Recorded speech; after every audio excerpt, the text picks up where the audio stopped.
Evalúate.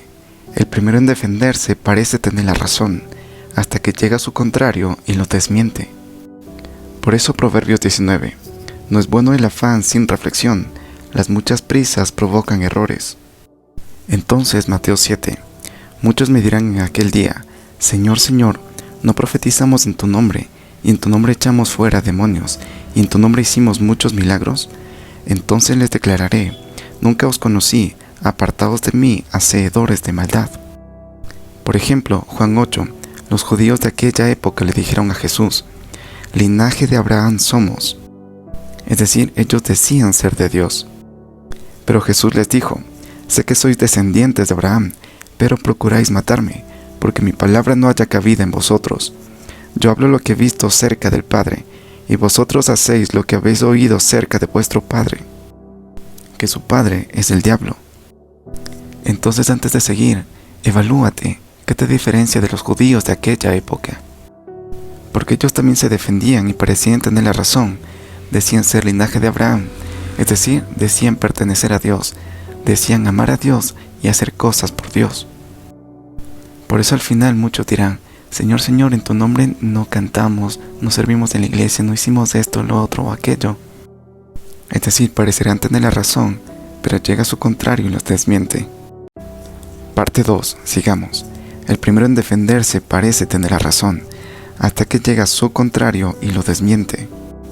Sabemos que el primero en defenderse dice amar a Dios, dice hacer cosas por Dios, dice ser de Dios, por eso parece tener la razón.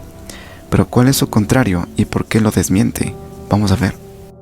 Lucas 11, Jesús dijo, el que no es conmigo, contra mí es, y el que conmigo no recoge, desparrama.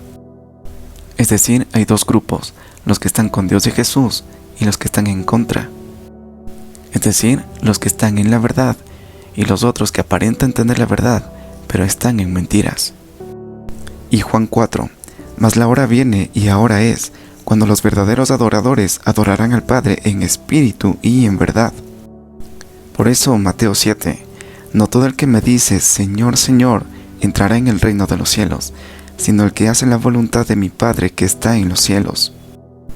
Muchos me dirán en aquel día, Señor, Señor, ¿no profetizamos en tu nombre, y en tu nombre echamos fuera demonios, y en tu nombre hicimos muchos milagros?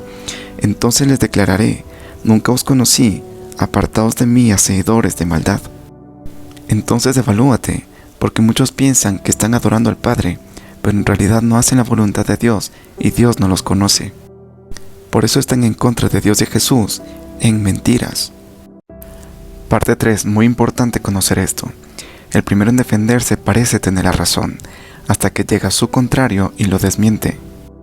Sabemos que Proverbios 19 nos dice, no es bueno el afán sin reflexión, las muchas prisas provocan errores. Por eso Mateo 7, no todo el que me dice Señor, Señor, entrará en el reino de los cielos. Es decir, el primero en que se defiende, creyendo hacer bien las cosas, sino el que hace la voluntad de mi Padre que está en los cielos. Y ahora, ¿cuál es la voluntad de Dios? Vamos a ver.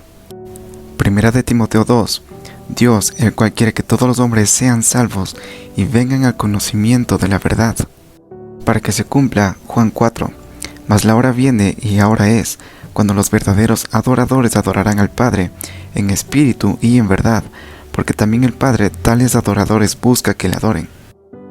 Y esto es muy importante, Apocalipsis 1, la revelación de Jesucristo que Dios le dio para manifestar a sus siervos las cosas que deben suceder pronto, las declaró enviándola por medio de su ángel a su siervo Juan. Es decir, no adorar a Dios solo de palabras y con el corazón lejos, sino en espíritu y en verdad, conociendo la voluntad de Dios que es la revelación de Jesucristo, escrita en Apocalipsis. Y Proverbios 30, sin añadir nada a lo que Dios diga, de lo contrario te puede reprender y te hará quedar como mentiroso. Amén.